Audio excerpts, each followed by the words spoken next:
As an online business owner and entrepreneur of over 20 years, I have continually struggled with getting the right things done, not getting distracted by getting pulled here and there. Sometimes I'm successful and sometimes I'm not.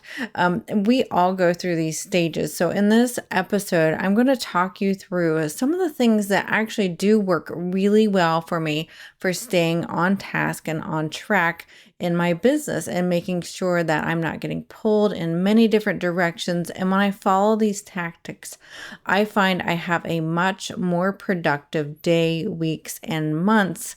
And whenever I fall off the bandwagon on some of these things, I really get kind of off the rails and I'm not nearly getting as many things done as I need to, and I'm not pushing things forward like I want. So hopefully this episode will resonate with you and you'll pull out some gleans of tactics of what you can use in your online business as either an entrepreneur or solopreneur or however many people you may have on your team, and really narrow down and get down to the gritty and get the things done that you really need to have movement in your business.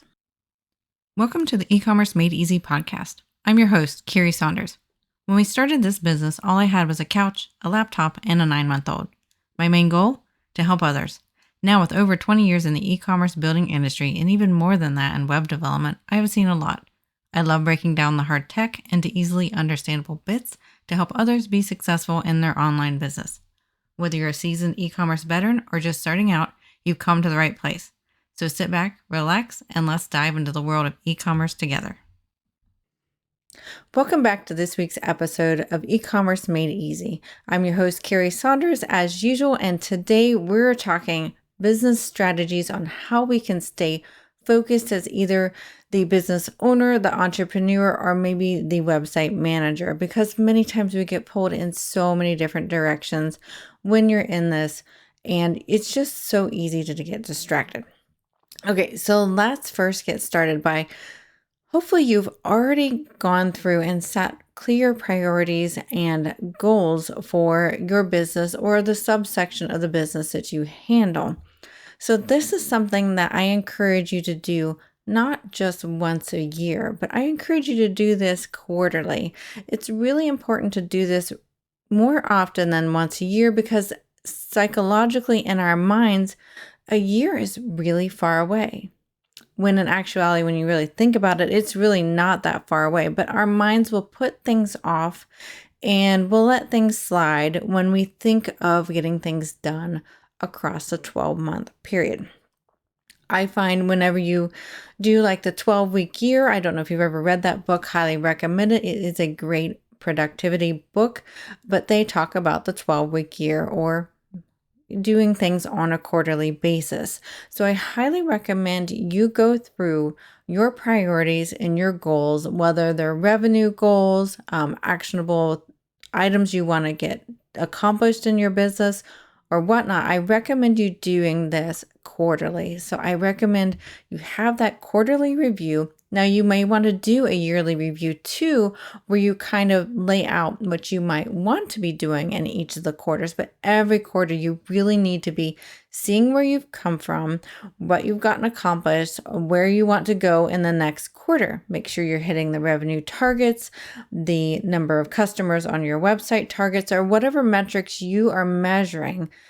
Take a look at those every single quarter. Now, obviously, sometimes these metrics we need to look at more often than every quarter, but at minimum, we need to be looking at our goals and our priorities every single quarter. Now, once we do that, we're going to want to break that into monthly goals as well as weekly goals. So we kind of just want to break these steps down so we can help hit that target at the end of the quarter. And if we do this every quarter, we're going to hit our yearly targets too. And it's something that seems kind of obvious, but you need to schedule this on your calendar or it won't happen. I know I've had it happen where I've not scheduled on my calendar and I've not let it happen. Or I've scheduled on my calendar and be like, oh, I can't, I'm a little busy today. I'll do it next week. No, you need to stick with these reviews. I promise you, it's going to make a huge difference in your productivity, whether you're the business owner or not, and you just help run a section of it, you are going to get a lot more done and be a lot more productive if you set these calendar dates and really stick with it. Okay, so once you've got your high level planning done, which is super important, we really need to make sure we're controlling our day-to-day activities and our weekly activities too, to make sure we are making progress on those goals. So some of the tactics that I use is I have a planner that I write in, as well as a digital system too. So you're going to want to figure out what works best for you. I have found in talking with other business owners that typically a hybrid system like that, where you have something that's a written system as well as an online system, is best, because we all know that we will,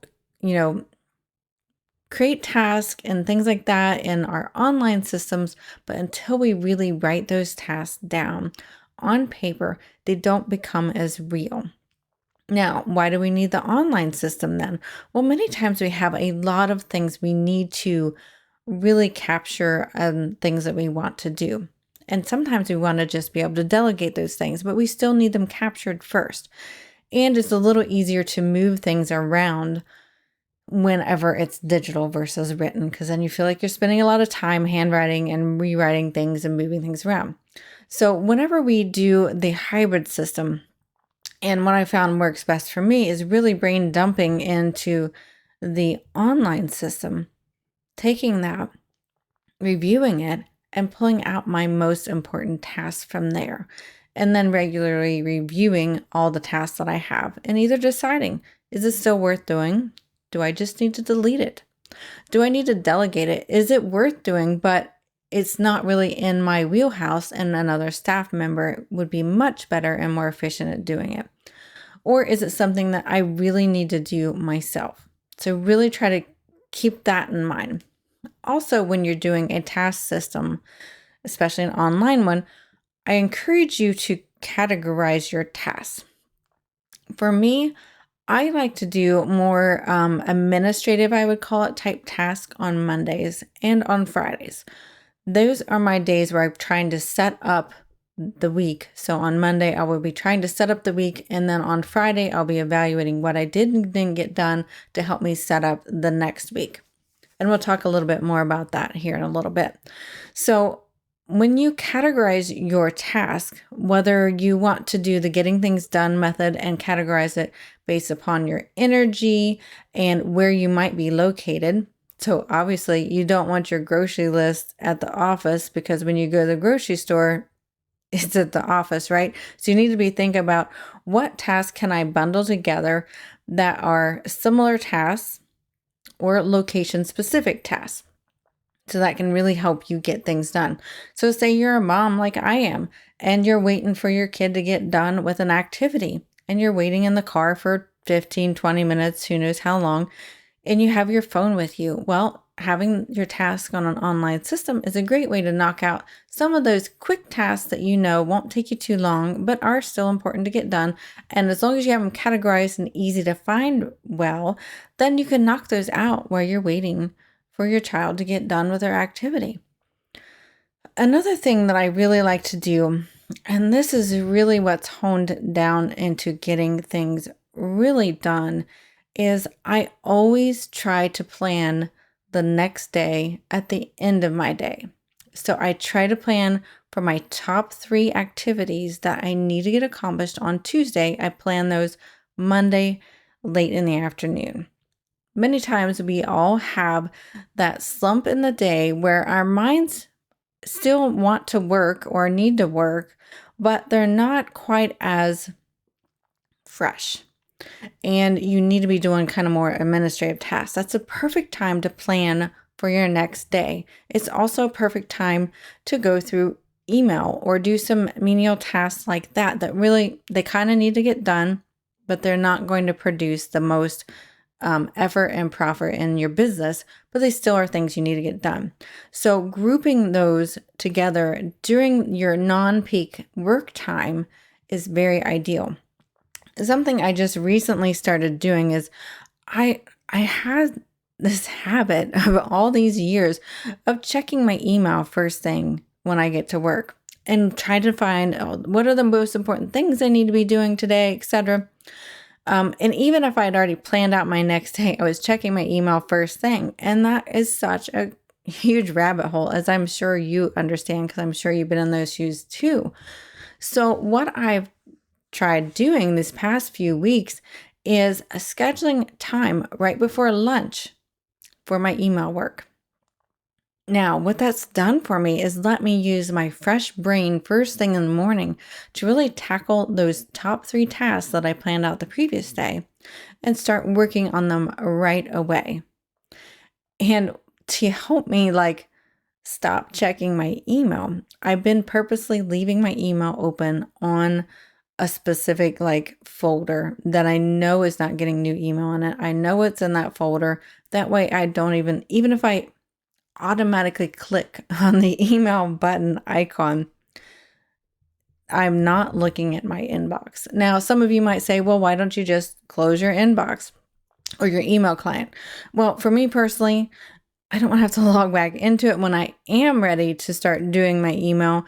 And I do want it available whenever I really, really, really actually need it. And if you know me, I'm kind of one that likes to leave stuff open on my computer so that I don't have to go find it or log in I need to do a little bit better at tab management. I can tell you that, and my staff can certainly tell you that. But I do like to have my email client open for when it is time to do it. So choose what works better for you. If you have to, close that email client.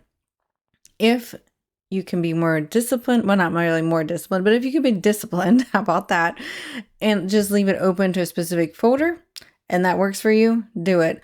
Now, I am in the process of doing this the past few weeks. So if I have to, I'm going to just start closing my email client. But I do plan to check it right before lunch and at the end of the workday. So those are the 2 times that I have found over the many years that my brain's less fresh. It's time to eat, right? It's time to take a break. And so doing the email right then is a great time. And speaking of email, let's talk about email for a bit. Because you're probably like me, you probably get quite a bit of email every single day. So how do I manage the email? Now, email can get really overwhelming. There are some times that I'm so busy that I will have, and this might sound like a low number to some of you because I know some of you don't even process your inbox, but I like to process my inbox. Sometimes I'll have upwards of 400 or 500 emails in my inbox. I really, really like to keep that ideally below 100, and below 200 is really my goal if I'm in a really busy season of the business. So how do I do that? So one of the things I can do is if I get behind on my email, which can happen if I'm going to a seminar or I'm building up something brand new for a business, I might get really behind on my email. So how I accomplish really tackling that large number of email is I will sort my email by sender. What that can do is it can help you really focus your brain and your mind on what kind of conversations do I have with this specific person? And you can then more easily figure out if you need to delete, delegate, or file that email or respond to it. What I recommend when you're doing this, really getting your email from a very large number down to small, is also only deal with those emails that are less than 2 minutes to do or to delete or to delegate. This is taught by David Allen in Getting Things Done, is when you're processing your email, do the less than 2 minute ones first, and then schedule time when you're coming back and doing the ones that are going to take more time and more thought. So when I'm trying to catch up on my email, I will sort by sender, and then I do the 2 minute rule. I delete it, delegate it, etc. And I do everything that can take 2 minutes or less. And let me tell you, I can blow out hundreds of emails in a matter of anywhere from 15 to 30 minutes by doing that method. And it's so satisfying and it makes me feel so much better. So then once I'm done with that, and if I'm actually more on top of my email, I'll do something kind of similar when I'm doing my twice a day checking of email right before lunch and right before the workday ends, is I will first process those that only take about 2 minutes. If I feel like it, I will sort by sender again, because sometimes I've left over some of the emails that take a little longer time. And then I will go through, do the fast ones, and then do the slower ones. This can really help you focus. Another thing I can do is I'll use a timer. I literally got some kitchen timers off, the big website that a lot of people get things off of. And I got kitchen timers, and I'll set a timer for 15 minutes. Let me tell you, when that timer is running, I blast through email so fast. It gamifies it for me. So find something that can help you gamify it and deal with it. And I know I'm talking a good bit of time here on email, but I just find the email can be such a time sink for us. And if you're not doing it effectively, it's going to really take up, like I said, a lot of your time, and you're not going to get the things done that you really need to get done. Okay, so let's jump off of email now, and let's go into what do you do during the times where you're not doing your email, that you're going to be doing those deep work items, those 3 tasks that you set the day before. Now, I recommend creating time blocks. So for me, I have time blocks on Mondays.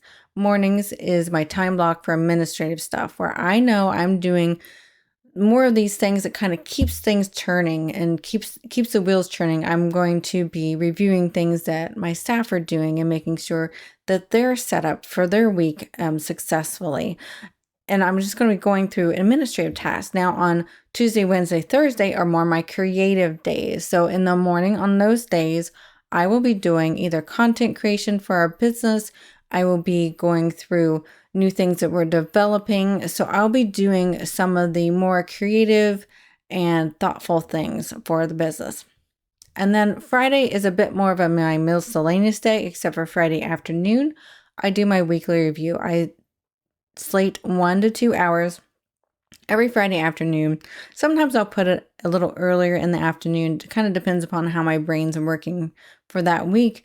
And I go through all those tasks that I didn't get done for the week. I go through my digital task system, plan out what's really important to get done next week, what's in alignment with my goals, what's going to move the business forward and help my staff continue to be doing their things and moving the business forward, as well as myself. So I like to do time blocking for that. Personally, for me, doing phone calls in the morning is disruptive to my brain and how my brain works. So I try to always schedule my phone calls in the afternoon. So really try to look at your brain, how it works, and should you be doing your phone calls in the morning, or should you be like me and doing them more in the afternoon as a general rule? Now, I will make exceptions for clients that can't do a phone call in the afternoon in our time zone, of course, but my general rule is afternoon phone calls, because for me, being an introverted extrovert, which I believe is called an omnivert, I can thrive and really be energized by a phone call, or sometimes it really can suck all that creative energy out of me. So I try to really respect how my brain works, and it's a very important thing to do as an online business owner and entrepreneur, is really respect how your brain works. So really think about that when you're time blocking, setting up when you're going to be doing specific tasks. Like I said, for me, like weekly reviews work really well for me late on Friday. For you, it could be Sunday evening before the workday starts. I try to do more family things on Sunday evening. Sometimes I'm recording my podcast on Sunday evening, which I am for this week's episode. So really think about, when does your brain work well for specific types of tasks? It's really important to really hone in on that. And if you're not sure, here's a tactic I've used before many times actually, and I will regularly do this sometimes, is I will take a notebook and I will literally for the whole week write down the time and what I'm doing. And every time I switch tasks, I will write down the time and what it is I'm doing. And then I'll kind of go back and evaluate that. Was that effective? Did it drain me? Was it energizing? So I'll look at these tasks and figure out what worked well when and what didn't, so that I can shift and pivot and make a better choices the next week. So, and as a technical person too, another thing that I have a tendency to do, and I know a lot of people do, is multitasking. Now, you probably know that they say multitasking is a killer of productivity. And I completely agree with that. Multitasking can really kill your productivity, which is another reason to go back to that time blocking that we talked about. There are some exceptions that I found when multitasking is a good idea. Many times I'm downloading a client site so that we can work on it, and there's no point in me like not doing something else while that downloads, right? That's, it's just time that I don't need to sit there and watch it. But you need to also make sure that you're not multitasking in talking to different people. Like we have an instant messenger that's in house that we use that, I need to make sure that I'm focused on specific people's conversations one at a time rather than hopping across all my employees at the same time, because then it gets inefficient and you need to load up new information in your head. They say every time you task switch, it can take 10 to 20 minutes for you to really get back on track. So minimizing your multitasking is super important. We do obviously have to do it sometimes, but really minimizing it. And it's something that I've worked through the past, say 5 to 10 years, is really honing myself down into not doing too much multitasking. It's just something my brain normally wants to do. So I have to be very conscious about not multitasking. And then if you're a business owner like me, you really need to regularly evaluate the tasks you are doing. Is it something you can delegate and teach somebody else to do? Even if it takes some more time, if you are the business owner, it's going to save your business time and money if you're doing the things that only you can do and you're delegating the other things to other people, especially if the things you're delegating are not things that are really in your wheelhouse and things that you're not really great at. So really, when you're doing, like, maybe you do an audit, like I said, where you're writing down the time and you're writing down each task you do all day for like a week would be great. At least a couple days is good. I find for me a week is good because my days of the week kind of vary on what I'm doing. Really, like, look back at it. Think about it. Can I delegate this task? Or can I automate this task? Sometimes we can just automate the task. Does it drain you? If it drains you, see if there's somebody else that can do it and that it energizes. There are some tasks that I have done in the past that drain me, but they energize some of my other staff members because that's in their love language and things that they love to do.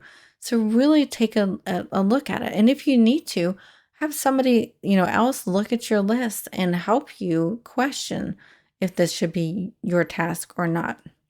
It's something that's really easy to forget to do as a business owner, because you kind of, especially if you're started your business on your own and you have morphed over the many years, you kind of get used to doing certain tasks. Well, sometimes, I don't want to say you grow out of the task, but you kind of do, and somebody else is more appropriate for them to do. Like I said, it's just something that's more in their wheelhouse and something they're better at than you are. So really look at that.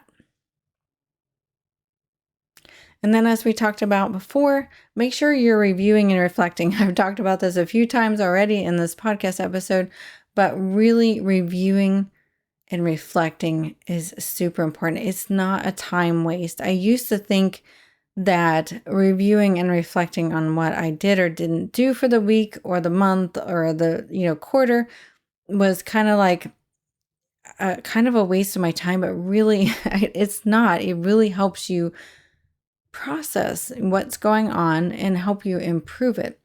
And I will say that this is a new thing that I've started recently too. When we talk about processing, as I just said the word process, it made me think about it, as I've started journaling. Now, for the past couple years, I have journaled every day, pretty much without doubt every day, a one-liner of what happened the previous day. So the first thing I do in the morning is I'll journal what happened the previous day, one line. Now, the past month, what I have done instead, actually month and a half now, is I've gotten an actual journal from Full Focus. Full Focus is a planner I love to use, the Full Focus planner. It's actually wonderful. I've used several planners over the years, and I think this is the one appropriate for this season of my life, and I decided to get their Full Focus journal. I'm not really one into journaling. It's just kind of not my jam. It's not something I've ever considered to be worth my time. But something was pulling me to do this journaling the past month and a half. And I decided to, you know what, if I buy something to journal with, I'm going to be committed to actually doing the journaling. Sometimes we got to buy something to make us do something, right? So I have been journaling pretty much without fail every single day. There's been a few days I might have to skip just because of life. But what I'm finding is it only takes me probably 5 minutes, maybe less, sometimes maybe 10. But what it is doing is it is helping my brain process the previous day. And it's not just a one-liner this time. This journal has prompts and it asks you kind of in-depth questions. Some of the questions are the same every day, but then at the bottom there's always a brand new style of question. And I'm finding it really helps me process. And being in business for almost 21 years now, I think I've been missing processing what happened the previous day, what went well, what didn't. One of the tactics I learned last year in the fall, I took a course on time and time management. It was a daily wins. So this person teaches you to write down your 3 daily wins from the previous day. We need to be focusing on what went well on previous days. It helps build us up. Now, obviously, we want to pivot and make things better if something didn't go well. But really honing in on what did go well is something that I feel like society doesn't do quite as well as it used to. So being purposeful about writing down your 3 daily wins. So even if you decide not to journal, write down your 3 daily wins from the previous day. It's going to really help set your mindset up for that day. And speaking of that, it reminds me of, I do a morning routine and I evaluate this regularly and have recently changed it. Like I said earlier in the podcast episode, I started not doing my email first thing in the morning. And that was on my daily morning routine for work days, was checking my email. Now I had slated it for only 15 minutes, but that never happened. It was always more than 15 minutes. I would go down some rabbit hole and I wouldn't get to my top 3 things, or I would get to 1 or 2 of my top 3 things for the day. So really bringing out a morning routine that works for you is going to be super important as well. For example, my morning routine includes journaling. It includes reviewing my top 3 things that I planned out the previous day that I need to get done. It includes daily affirmations, so things that I want to be thinking positively about, that I want to change my neural network in my brain about, and I want to be progressing on. So I do daily affirmations as well, and I will regularly review those daily affirmations and change them when the season is appropriate for it. So really think about what are the few things in your morning that is going to set up the rest of your day to be successful. And you really should be looking at, how can I bring more positivity and focus? Those are the things you're going to want to be thinking about when you make your morning routine. So I recommend having a morning routine. Then I also recommend having a close your workday type of routine and an end of your workday type of routine. So mine, for example, is the checking of the email, planning my top 3 things for the next day. So many times that goes hand in hand. Sometimes things come in my email that I might need to pivot on what I'm doing the next day. So that's why I do that late in the day on my workday.